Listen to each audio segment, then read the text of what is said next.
আপনি কি জানতে চান? আমাকে বলুন। আচ্ছা, তুমি বলো দেখি ইসলামের প্রথম যুদ্ধের নাম কি? ইসলামের প্রথম যুদ্ধ বদরের যুদ্ধ নামে পরিচিত। এটি 624 খ্রিস্টাব্দে মদিনার মুসলিম ও মক্কার কুরাইশদের মধ্যে সংঘটিত হয়েছিল। এই যুদ্ধে মুসলিমরা জয়লাভ করেছিল। আচ্ছা, তাহলে ইসলামের প্রথম এই যুদ্ধটা হয়েছিল, তাই তো? হ্যাঁ, ইসলামের ইতিহাসে প্রথম উল্লেখযোগ্য যুদ্ধ ছিল বদরের যুদ্ধ। আচ্ছা, তুমি আমাকে বলো এই যুদ্ধে মুসলমানদের সেনাপতি কে ছিল এবং কোরাইশদের সেনাপতি কে ছিল? এই যুদ্ধে মুসলমানদের সেনাপতি ছিলেন হযরত মুহাম্মদ শাহ, আর কুরাইশদের সেনাপতি ছিলেন আবু জাহেল। আচ্ছা, ভেরি গুড। এখন তুমি আমার বলো এই যুদ্ধে মুসলমানদের সৈন্য সংখ্যা কত ছিল এবং কোরাইশদের সৈন্য সংখ্যা কত ছিল? বদর যুদ্ধে মুসলমানদের সৈন্য সংখ্যা ছিল 313 জন এবং কুরাইশদের সৈন্য সংখ্যা ছিল প্রায় 1000 জন। আচ্ছা, তার মানে মুসলমানদের থেকে কোরাইশদের সৈন্য সংখ্যা প্রায় 3 গুণের থেকেও বেশি, তাই তো? হ্যাঁ, কুরাইশদের সৈন্য সংখ্যা মুসলমানদের তুলনায় প্রায় 3 গুণেরও বেশি ছিল। এখন তুমি আমাকে বলো এই যুদ্ধের প্রেক্ষাপট কি ছিল? বদর যুদ্ধের মূল কারণ ছিল মক্কার কুরাইশদের অত্যাচার থেকে নিজেদের রক্ষা করা। মদিনার মুসলিমরা মক্কা থেকে আসা বাণিজ্য কাফেলার ওপর হামলা চালানোর পরিকল্পনা করেছিল, যা কুরাইশদের ক্ষুব্ধ করে তোলে। এর ফলে উভয় পক্ষের মধ্যে যুদ্ধ অনিবার্য হয়ে ওঠে।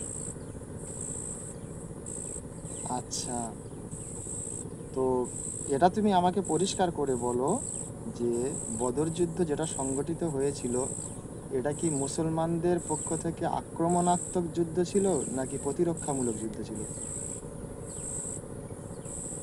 বদর যুদ্ধ ছিল মূলত প্রতিরক্ষামূলক যুদ্ধ। মক্কার কুরাইশরা মদিনার মুসলিমদের ওপর ক্রমাগত অত্যাচার করছিল এবং তাদের বাণিজ্য পথ অবরোধ করে রেখেছিল।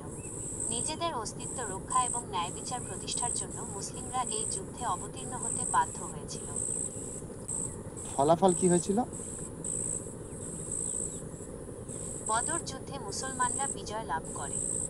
এই যুদ্ধে কুরাইশদের অনেক গুরুত্বপূর্ণ নেতা নিহত হয় এবং তাদের মনোবল ভেঙে যায়। এই যুদ্ধের ফলে মদিনার মুসলিমদের শক্তি বৃদ্ধি পায় এবং ইসলামের ইতিহাসে এটি একটি গুরুত্বপূর্ণ মোড় নেয়। আচ্ছা, কোরাইশদের সেনাপতি আবু জাহাল কি এই যুদ্ধে নিহত হয়েছিল? হ্যাঁ, কুরাইশদের সেনাপতি আবু জাহেল এই যুদ্ধে নিহত হন। কার বা কাদের মাধ্যমে সে নিহত হয়েছিল? আবু জাহেল মূলত দুইজন কিশোর সাহাবার হাতে নিহত হন। তাদের নাম মুয়াজ ইবনে আফরা ও মুআওয়াজ ইবনে আফরা। তবে আবদুল্লাহ ইবনে মাসউদরা ও তাকে হত্যার প্রক্রিয়ায় অংশ নিয়েছিলেন। আচ্ছা, ভেরি গুড। তার মানে এতক্ষণ পর্যন্ত আলোচনায় যতটুকু দাঁড়ালো বা যতটুকু আমরা বুঝলাম যে বদর যুদ্ধ ইসলামের ইতিহাসে প্রথম যুদ্ধ এবং এই যুদ্ধে মুসলমানরা আত্মরক্ষামূলক বা দিন বা ধর্ম প্রতিষ্ঠার জন্য করেছিল এবং এই যুদ্ধে মুসলমানরা বিজয় লাভ করেছিল এবং কুরাইশরা পরাজয় লাভ করেছিল, এটাই তো? জি, আপনার বিশ্লেষণ সঠিক। বদর যুদ্ধ ইসলামের ইতিহাসে প্রথম উল্লেখযোগ্য যুদ্ধ এবং এটি মুসলমানদের জন্য একটি গুরুত্বপূর্ণ বিজয় ছিল। আচ্ছা, এই যুদ্ধ থেকে আমরা কি শিক্ষা নিতে পারি? বদর যুদ্ধ থেকে আমরা অনেক শিক্ষা নিতে পারি। এর মধ্যে সবচেয়ে গুরুত্বপূর্ণ হল আল্লাহর ওপর দৃঢ় বিশ্বাস রাখা এবং যে কোনো পরিস্থিতিতে ধৈর্য ধারণ করা। এছাড়াও এই যুদ্ধ আমাদের ন্যায় ও সত্যের পথে অবিচল থাকতে এবং অন্যায়ের বিরুদ্ধে রুখে দাঁড়াতে শেখায়। ভেরি গুড, তুমি খুব সুন্দর বলেছো।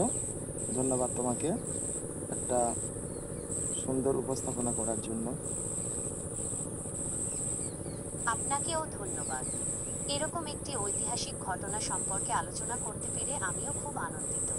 আপনার যদি আরও কিছু জানার থাকে তাহলে জিজ্ঞাসা করতে পারেন। ঠিক আছে, আজকের এই পর্যন্ত, কালকে আবার দেখা হবে। ঠিক আছে, আপনি আপনার সাথে কথা বলে ভালো লাগলো। কালকে আবার দেখা হবে।